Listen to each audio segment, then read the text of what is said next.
அவர் எவ்வளோ பெரிய நடிகர்னு. ஆனால் ஒரு சிலருக்கு தான் தெரியும் நல்ல மனுஷன் அப்படிங்கிறது. அந்த ஒரு சிலரில் நானும் ஒருத்தன். என்னுடைய முதல் படம் புரியாத புதிர்லேருந்து நிறைய படங்கள், எதிரி, அவ்வை சண்முகி, தெனாலி என் சொந்த படம். கடைசியாக என் படத்தில் இந்த கன்னட படத்தில் இங்கேருந்து கன்னட படம் தமிழ்லேயும் பண்ணுறோம். அந்த படத்துக்கு இங்கேருந்து எங்கூட பெங்களூருக்கு மைசூருக்கு வந்தார். அந்த ட்ராவலிங் வரும்போது எங்கூட கார்லேயே வந்தார். இந்த ட்ராவலிங் எல்லாம் மறக்க முடியாது. ரீசெண்டாக இந்த ஹியூமர் கிளப்பில் எனக்கு ஒரு ஃபங்க்ஷன் பண்ணாங்க. எனக்கு அவர் காத்தாடி ராமமூர்த்தி இவங்கெல்லாம் மரியாதை பண்ணாங்க. அதே மாதிரி அவருக்கு ஏதாவது ஃபங்க்ஷனுன்னா கண்டிப்பாக என்னை கூப்பிடுவார். நானும் போவேன். நல்ல மனிதர், நல்ல வாழ்வு, நல்ல சாவு.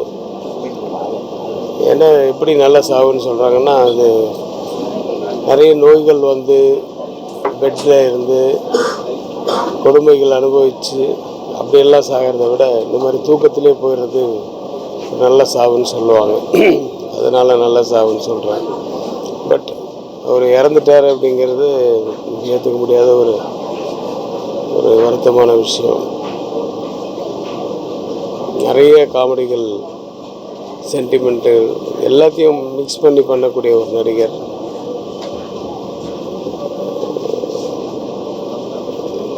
அவ்வளோதான் சொல்ல முடியும். அவர் ஆத்மா சாந்தி அடைய எல்லாம் வல்ல இறைவனை பிரார்த்திக்கிறேன். படப்பிடிப்புல நீங்க வசனங்களான ஒரு தனித்துவமா உச்சரிப்பாரு அப்படின்லாம் சொல்றாங்க. உங்க கூட பணியாற்றும் பொழுது எந்த மாதிரி இருக்கும் உங்களோட அனுபவம்? இல்லை, அவருடைய தனித்துவம் தனி. டெல்லி கணேஷர் மாதிரி பேசி மிமிக்ரி பண்ணுறாங்க அப்படின்னா அது அவருடைய தனித்துவம் இருந்தால் தான் பண்ண முடியும். அவருக்குன்னு ஒரு ஸ்டைலு. நம்ம என்ன தான் வசனம் எழுதினாலும், என்ன தான் காமெடி வசனங்கள் அது இது எழுதினாலும் அவருக்குன்னு ஒரு பேட்டர்ன் இருக்குது. அந்த பேட்டர்னில் சொன்னால் தான் அது டெல்லி கணேஷ். அப்படியே சொல்கிறத அப்படியே ஒப்பிச்சிட்டு போகிறது ஒரு ஆர்டினரி ஆர்டிஸ்ட். அவ்வளோதான். ஒவ்வொருத்தருக்கும், அவருக்கு மட்டுமே இல்லை, எல்லா நடிகர்களுக்குமே தனித்துவம்னு ஒன்று இருக்குது. அதனால தான் அவங்க தெரிகிறாங்க வெளியில் பெரிய ஆளாக. தேங்க்யூ.